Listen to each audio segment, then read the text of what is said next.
예, 이제 하나님의 말씀을 함께 공독을 하겠습니다. 사도행전 22장 30절 말씀부터 23장 11절 말씀까지 제가 공독을 해 드리도록 하겠습니다. 이튿날 본부장은 유대인들이 무슨 일로 그를 고발하는지 진상을 알고자 하여 그 결박을 풀고 명하여 제사장들과 온 공회를 모으고 바울을 데리고 내려가서 그들 앞에 세우니라.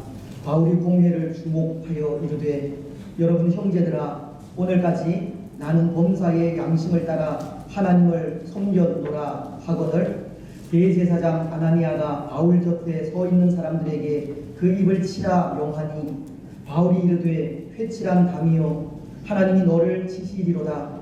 네가 나를 율법대로 심판한다고 앉아서 율법을 어기고 나를 치라 하느냐 하니, 곁에 선 사람들이 말하되, 하나님의 대제사장을 네가 욕하느냐? 바울이 이르되, 형제들아, 나는 그가 대제사장인 줄 알지 못하였노라. 기록하였으되 너희의 백성의 관리를 비방하지 말라 하였느니라 하더라. 바울이 그 중 일부는 사두개인이요 다른 일부는 바리새인인 줄 알고 공회에서 외쳐 이르되, 여러분 형제들아, 나는 바리새인이요 또 바리새인의 아들이라. 죽은 자의 소망 곧 부활로 말미암아 내가 신문을 받노라. 그 말을 한즉 바리새인과 사두개인 사이에 다툼이 생겨 무리가 나누어지니, 이는 사두개인은 부활도 없고 천사도 없고 영도 없다 하고 바리새인은 다 있다 함이라. 크게 떠들새 바리새인 편에서 몇 서기관이 일어나 다투어 이르되, 우리가 이 사람을 보니 악한 것이 없도다.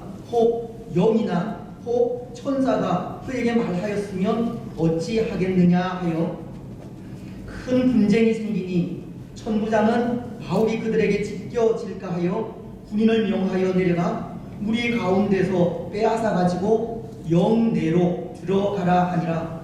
그날 밤에 주께서 바울 곁에 서서 이르시되, 담대하라. 네가 예루살렘에서 나의 일을 증언한 것 같이 로마에서도 증언하여야 하리라 하시니라.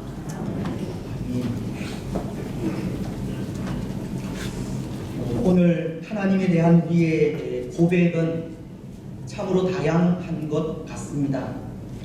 때로 우리는 좋으신 하나님을 고백하기도 하고, 신실하신 하나님을 고백하기도 하며, 또 우리에게 위로와 평안과 소망을 주시는 하나님을 고백하기도 하기 때문입니다. 오늘 우리가 고백하는 하나님은 이렇게 다양한 겁니다. 여러 부분, 여러 상황에 임하신 하나님을 고백하게 됩니다. 그런데 하나님에 대한 이런 고백은 아마도 대부분이 우리가 만난 하나님을 고백하게 되는 것이 아닐까 생각합니다. 우리의 삶에서 우리가 직접 만난 하나님을 고백하게 된다는 것, 그렇지 않습니까? 때로 우리 가운데 임재하셔서 우리를 도우시는 하나님, 우리 삶의 환경과 상황 속에서 우리를 주장하시고 간섭하시며 인도하시는 하나님, 그 하나님을 만나면서 하나님은 이런 분이라고 우리가 만난 하나님을 고백하게 된다는 겁니다. 요한 1서에도 보면 예수님에 대한 사도 요한의 고백을 들을 수 있는데요, 사도 요한은 요한 1서 1장 1절을 통해 예수님에 대해 이렇게 고백을 하고 있습니다. 태초부터 있는 생명의 말씀에 관하여는 우리가 들은 바요, 눈으로 본 바요, 자세히 보고 우리의 손으로 만진 바라. 사도 요한은 예수님에 대해, 예수님은 태초부터 있는 생명의 말씀이라는 고백을 하고 있습니다. 이 고백은 예수님은 이 세상이 창조되기 전부터 하나님과 함께 존재하신 분이고, 지금도 여전히 존재해 계시는 분이라는 의미로 예수님은 처음부터 생명의 말씀, 곧 구원의 복음이심을 고백한 고백입니다. 사도 요한은 예수님에 대해 예수님은 창세전부터 우리 인생의 구원을 위해 하나님께서 약속하신 구원자이심을 고백한 겁니다. 그런데 예수님에 대한 사도 요한의 이런 고백이 그가 말씀이신 예수님, 구원자이신 예수님을 직접 만났기 때문이라는 겁니다. 그는 요한일서 1장 1절 하반절을 통해 이렇게 고백을 하지 않습니까? 우리가 들은 바요, 눈으로 본 바요, 자세히 보고 우리의 손으로 만진 바라.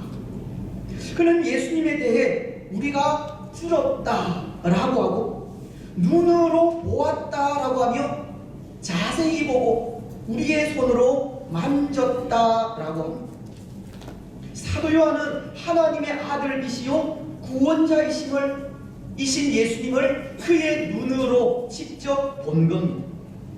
그는 예수님의 가르침을 그의 귀로 직접 들었고 죽음 이후 부활하신 예수님의 육신을 그의 손으로 직접 만지기도 한 겁니다. 또 그는 요한일서 1장 2절을 통해 이런 고백도 하는데요. 이 생명이 나타내신 바 된지라 이 영원한 생명을 우리가 보았고 증언하여 너희에게 전하노니 이는 아버지와 함께 계시다가 우리에게 나타내신 바 된 이시니라. 예수님에 대해 사도 요한은 영원한 생명이라는 말씀을 하시면서 영원한 생명이신 예수님을 직접 보았기에 그분을 증언하고 전한다고 하고 있는 겁니다. 그래서 그의 그 증언이 예수님은 태초부터 존재하신 생명의 말씀, 곧 구원자라는 겁니다. 사도 요한은 예수님을 직접 보고 예수님에게 직접 듣고 예수님, 그 부활하신 예수님을 직접 만난 이후에 구원자라는 고백을 하게 된 것입니다. 그렇습니다. 오늘 우리가 고백하는 하나님도 우리가 만난 하나님, 우리는 우리가 직접 만난 하나님을 고백할 수 있습니다.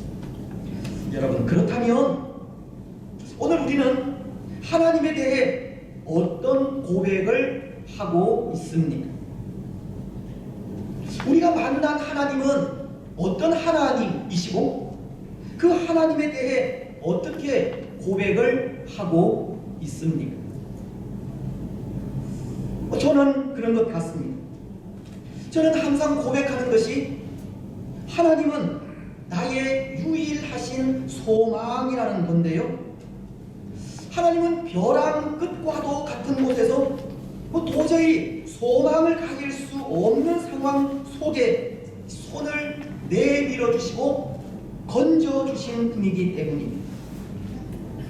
때로 이렇게 말씀을 드리면 제가 죽음 직전까지 갔다가 하나님의 손길로 건짐을 받은 것이 아닌가 생각하실 분들이 있을지 모르지만 이 벼랑 끝이라고 하는 것이 꼭 이 죽음만을 말하는 것은 아니지 않습니까?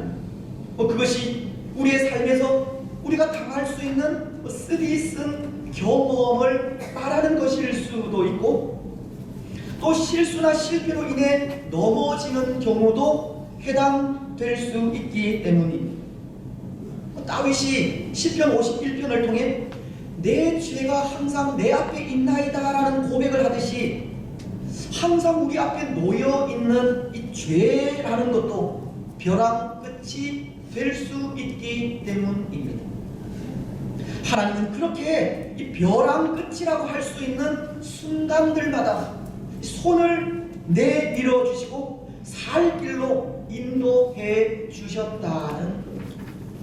그래서 그 모든 순간들을 인도하신 하나님을 생각할 때 하나님만이 나의 유일하신 소망이라 고백하지 않을 수 없는 겁니다.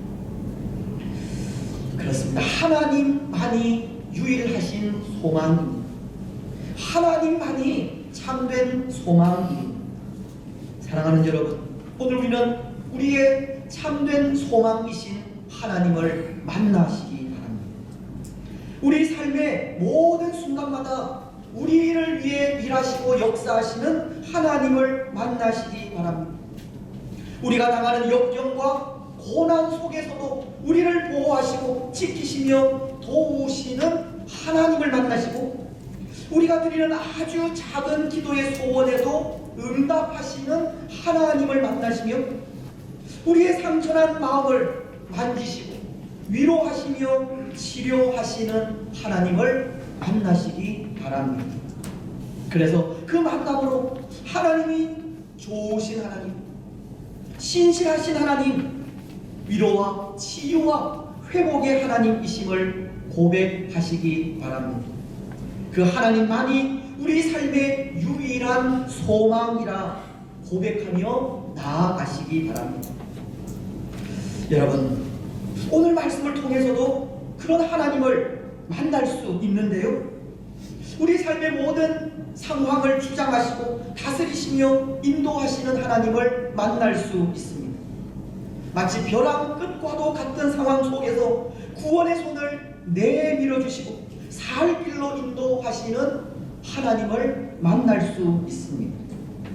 오늘 우리가 읽은 말씀을 보면 이제 바울이 사람들 앞에 자신이 로마 시민임을 알리게 되어졌고, 그래서 그 메인 착고가 풀리게 되고 유대인들에 의해 당한 고소 내용이 무엇인지 그 진상을 밝히는 장면의 말씀인데요, 22장 30절은 이렇게 말씀을 하고 있습니다. 이튿날 천부장은 유대인들이 무슨 일로 그를 고발하는지 진상을 알고자 하여 그 결박을 풀고 명하여 제사장들과 온 공회를 모으고 바울을 데리고 내려가서 그들 앞에 세우니라. 때로 로마 시민이기도 하지만 유대인이기도 한 바울에게 이 로마 군대의 천부장은 먼저 유대인들이 고소한 고소의 이유가 무엇인지 알고자 한 것입니다.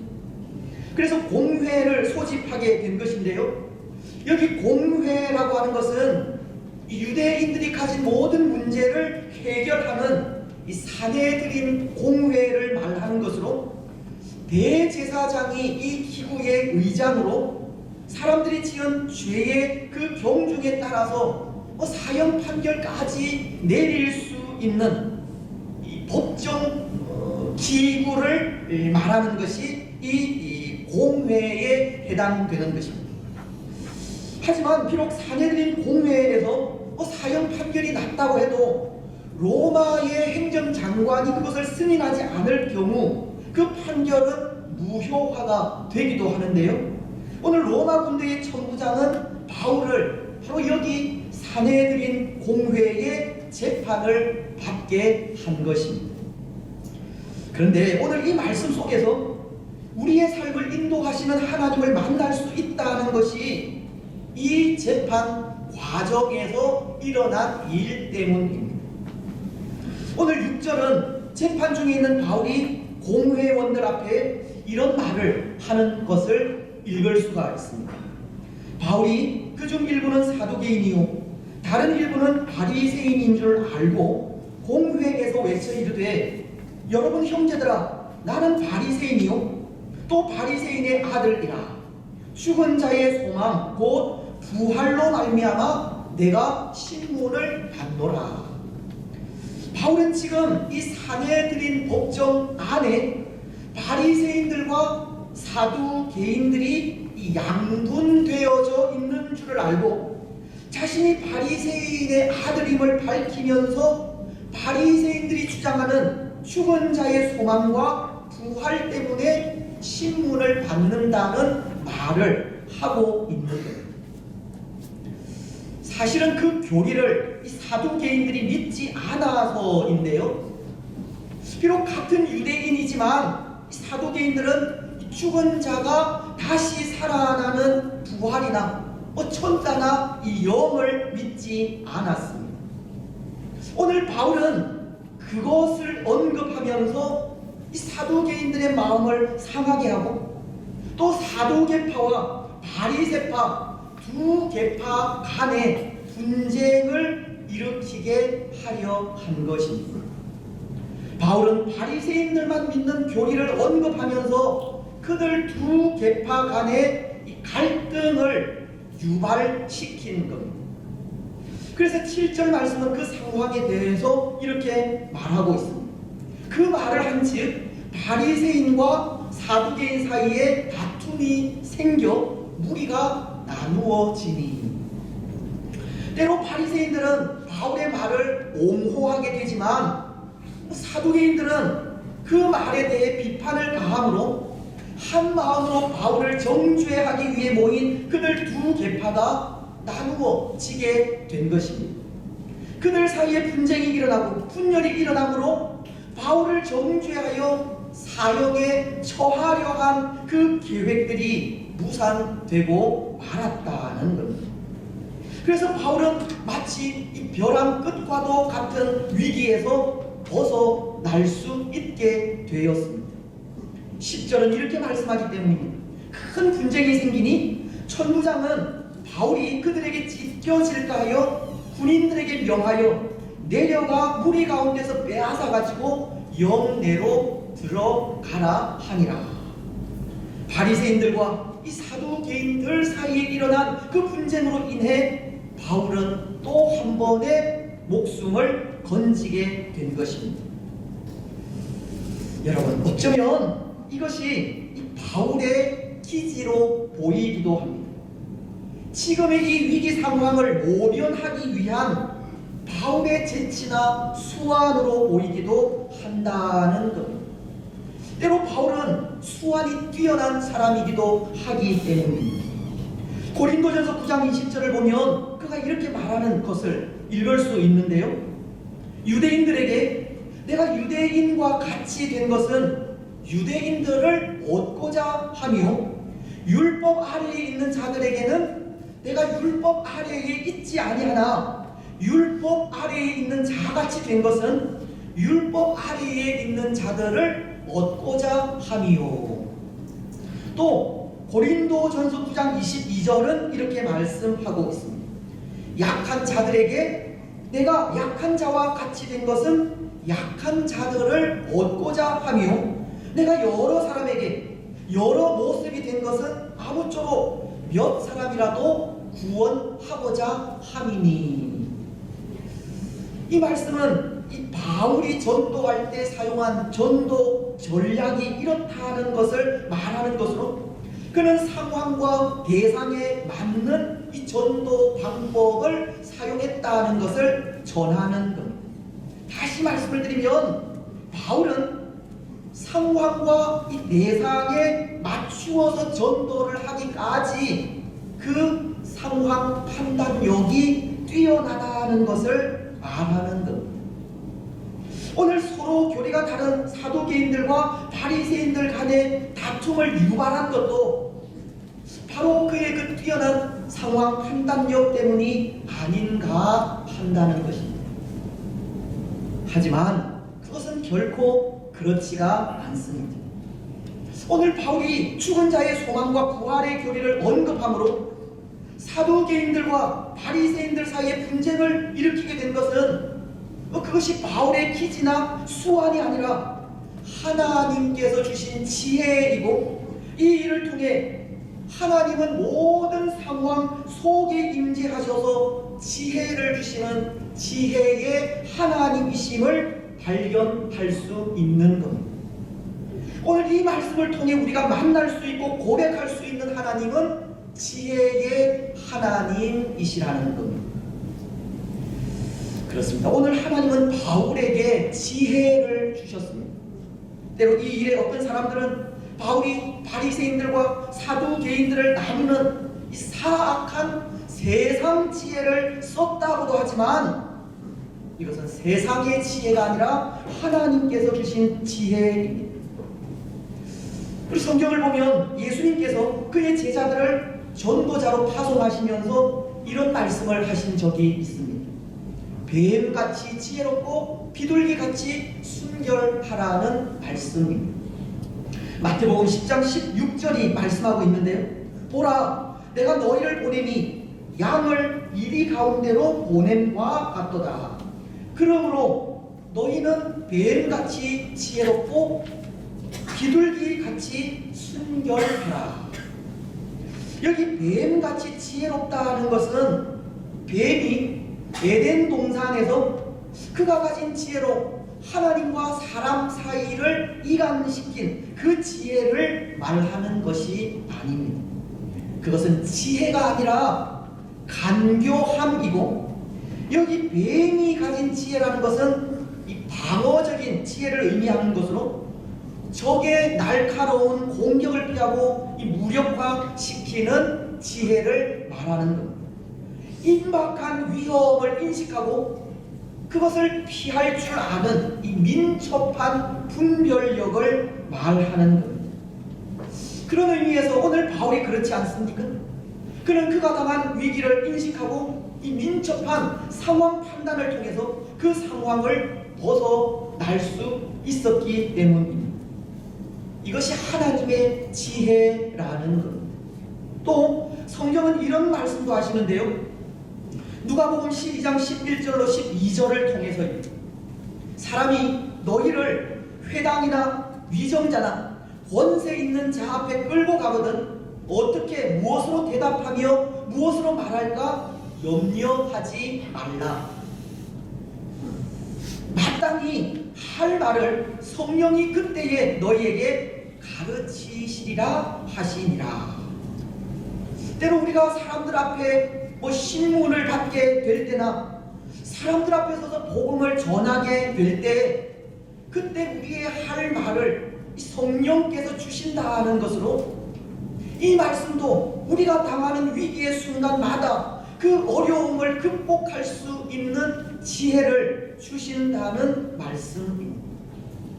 하나님은 우리가 당할 수 있는 모든 상황 속에 임재하셔서 우리를 주장하시고 인도하시며 보호하신다는 것.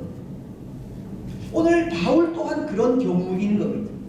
성령께서 그가 당한 그 위기를 이길 수 있도록 그 입에 말을 주신 겁니다. 이것이 하나님의 지혜라는 것. 바로 이것이 하나님께서 하시는 일입니다. 그래서 사실은 하나님의 이런 손길을 기억할 때 우리는 우리의 삶에 두려움과 불안, 걱정과 염려가 없어야 합니다.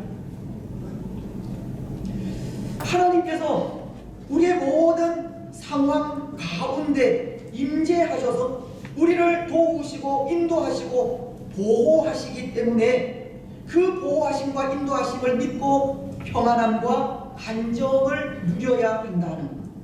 늘 소망 가운데 거해야 하는 것. 하나님은 위기의 순간마다 지혜를 주시고 필요할 때마다 성령을 통해 할 말을 주시는데, 그것을 인정하고 믿는다면 결코 두려움과 불안, 염려와 걱정에 빠질 필요가 없는 겁니다. 사랑하는 여러분, 오늘 우리는 위기의 순간마다 지혜를 주셔서 그 위기를 극복하게 하시는 하나님으로 인해 담대하시기 바랍니다. 필요할 때마다 성령을 통해 할 말을 주시는 하나님으로 인해 평안함을 누리시기 바랍니다. 우리 삶의 모든 상황을 주장하시는 하나님으로 인해 항상 소망 가운데 거하시기 바랍니다. 그런데 여러분, 하나님께서 우리의 삶에 임하셔서 이렇게 지혜를 주시고 도우시는 데에는 다 그 목적이 있습니다. 우리 삶의 모든 상황을 주장하시고 다스리시며 인도하시는 그 손길 속에는 다 이유가 있다는 겁니다. 오늘 바울의 경우도 그런데요. 여러분, 오늘 하나님께서 바울에게 주신 지혜로 그가 당한 그 위기를 극복하게 하셨다면 그 이유가 무엇 때문이겠습니까? 그 목적이 어디에 있겠습니까? 로마에서의 복음 증거에 있습니다. 오늘 11절 말씀은 이렇게 말씀하시지 않습니까?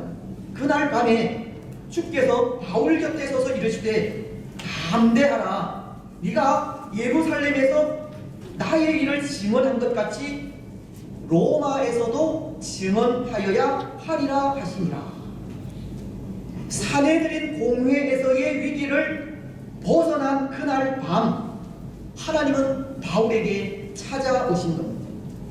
그리고는 예루살렘에서 나의 일을 증언한 것 같이 로마에서도 증언하여야 하리라고 사내들인 공회에서 지혜를 주시고 위기를 벗어나게 하신 그 이유를 가르쳐 주시는 겁니다.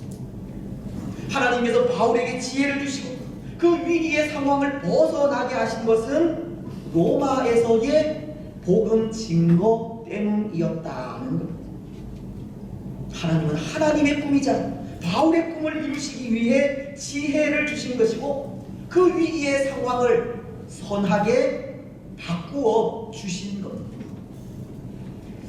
사실 그렇지 않습니까? 우리가 계속 생각하고 있는 말씀이지만 바울에게는 하나의 꿈이 있었습니다. 로마도 보아야 하리라는 겁니다. 사도행전 19장 21절은 이렇게 말씀을 하시는데요.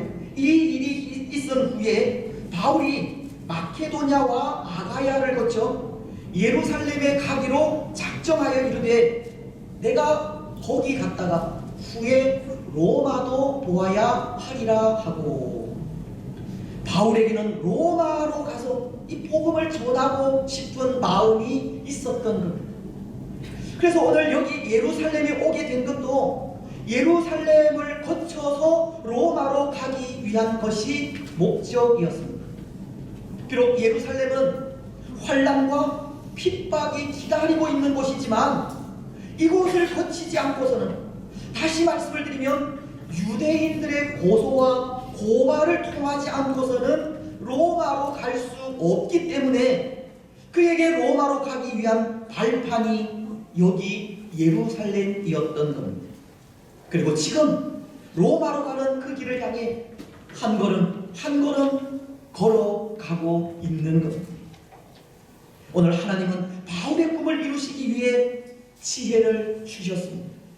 바울이 당한 모든 상황 속에 임재하셔서 그를 주장하시고 보호하시며 인도하시는 것이 로마에서의 복음 증거를 위해서입니다. 바울은 그가 가진 꿈으로 하나님의 도우시는 손길을 받고 있는 겁니다. 그렇습니다. 사랑하는 여러분, 분명한 것은 하나님의 꿈을 가진 자들에게 하나님의 도우시는 손길이 있다는 겁니다. 사명을 가진 자에게 하나님은 상황과 환경을 이길 수 있는 힘을 주십니다. 주의 나라와 그의 의를 위해 살고자 하는 자에게 하나님은 지혜를 주시고 능력을 주십니다. 비록 벼랑 끝에 서 있다 할지라도 하나님 앞에서 신실하게 살아가려는 자들이 있다면 하나님은 그들을 위해 일하시고 그들을 위해 잠잠하지 않으시는 겁니다. 하나님은 하나님의 뜻이 이루어지고 하나님의 나라가 세워지며 하나님의 이름이 드러나는 곳에 역사하시는 분이기 때문입니다.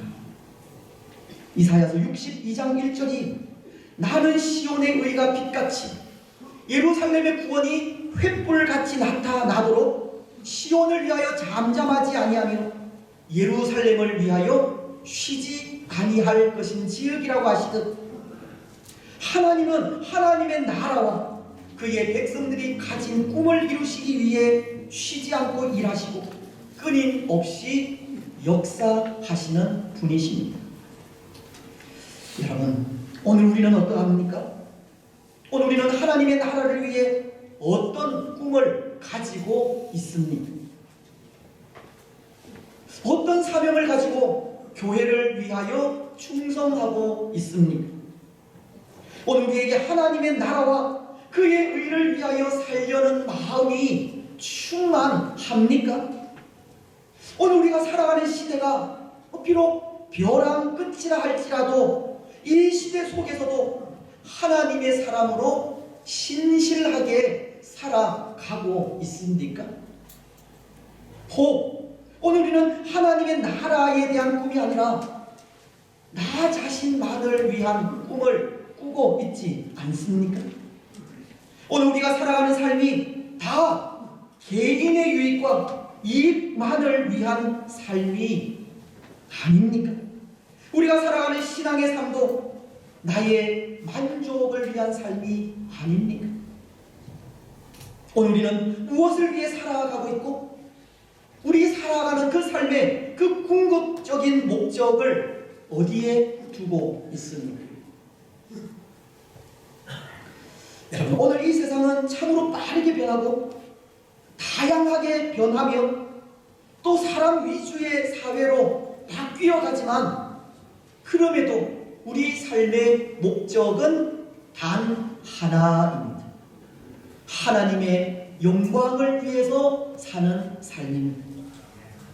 고린도전서 10장 31절이 그런즉 너희가 먹든지 마시든지 무엇을 하든지 다 하나님의 영광을 위하여 하라. 오늘 우리가 살아가는 삶의 목적은 하나님의 영광을 위해서라는 겁니다. 우리는 하나님의 영광을 위해 꿈을 가져야 하고 하나님의 영광을 위해 그 꿈을 이루어 가야 하며 하나님의 영광을 위하여 사명을 감당해 가야 합니다. 하나님의 영광을 위해 일해야 하고 하나님의 영광을 위하여 먹고 마셔야 합니다. 하나님의 영광을 위하여 벼랑 끝에서도 신실하게 살아가야 합니다. 그런 사람들을 위해 하나님은 잠잠하지 아니하시고 끊임없이 일하시며 역사하시기 때문입니다. 여러분, 오늘 우리는 하나님의 영광을 위해 살아가시기 바랍니다. 하나님의 영광을 위해 꿈도 가지시고 하나님의 영광을 위해 그 꿈을 이루어 가시기 바랍니다. 하나님의 영광을 위하여 일하시고 하나님의 영광을 위하여 신실하게 살아가시기 바랍니다. 그래서 그렇게 살아가는 우리에게 도우시는 하나님의 은혜가 충만히 임하시기 바랍니다. 이제 말씀을 맺겠습니다. 사랑하는 여러분, 오늘 11절은 상반절을 통해 이런 말씀을 하십니다. 담대하라는 말씀입니다. 그날 밤에 주께서 바울 곁에 서서 이르시되 담대하라. 여기 담대하라는 말은 안심하라는 뜻의 말입니다. 하나님은 로마도 보아야 하리라는 바울에게 로마에서도 복음을 증거하여야 하리라고 하시면서 안심하라고 하신 겁니다. 왜냐하면 하나님께서 그 일에 함께 하실 것이기 때문입니다. 하나님께서 그 일을 이루어 주실 것이기 때문입니다. 하나님께서 오늘 사내들인 공회의 위기로부터 이 바울을 건져 주신 것처럼 바울이 가진 그 꿈이 이루어지기까지 하나님은 바울과 함께 하시고 도우실 것이기에 담대하라, 안심하라고 말씀하신 겁니다. 사랑하는 여러분, 하나님은 오늘 우리에게도 담대하라고 하십니다. 안심하라고 하십니다. 하나님은 사명을 가지고 하나님의 영광을 위해 살아가는 우리를 도우실 것이기 때문입니다. 믿음 안에서 신실하게 살아가는 우리의 걸음을 인도해 주실 것이기 때문입니다. 오늘 우리는 믿음으로 담대하시고 믿음 안에서 신실하게 살아가시기 바랍니다. 사명을 가지고 하나님의 영광을 위하여 살아가시기 바랍니다. 그래서 그 삶을 통해 도우시는 하나님의 손길을 힘입어 신실하신 하나님, 약속의 변함없으신 하나님, 벼랑 끝에서도 손을 내밀어 건져주시는 참 좋으신 하나님을 진심으로 고백하며 나아가는 복된 주의 성도들이 되시기를 주님의 이름으로 축복합니다.